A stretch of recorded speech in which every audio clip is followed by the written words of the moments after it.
আসসালামু আলাইকুম। অনেক দিন পরে একটা রান্নার রেসিপি নিয়ে আসলাম। তো আজকে আমি রাঁধবো দেশি মুরগির গোশত। আর এর প্রণালীগুলো, মশলা প্রণালী কী কী আমি সব রেডি করে রেখেছি। তারপরে ভালো করে পেঁয়াজ পেঁয়াজ দিয়ে তেল দিয়ে আমি মশলাগুলোকে কষিয়ে আমি ভেজে রাখা মুরগির মাংসগুলো দিয়ে দিলাম।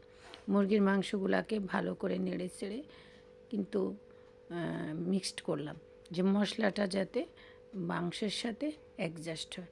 আরে খাবো এই একদিন, কতদিন পরে একদিন। আর এই ধরনের ভিডিও পেতে হলে আপনারা সবসময় উর্মির পেজেই চোখ রাখবেন। কী যে স্বাদ করে আমি রান্না করি, আমার মতো পৃথিবীতে আর কেউ এরকম রান্না করতে পারে না। এত সুন্দর করে কষিয়ে দেখছেন কি টকটক করে কালার, আর মানুষে রান্না করে কি যে রান্না করে, আল্লাহ রে আল্লাহ। তো যাই হোক, এদিকে আবার মাছ বোনা করব। তো যাই হোক, আমি পেঁয়াজ টিয়াজ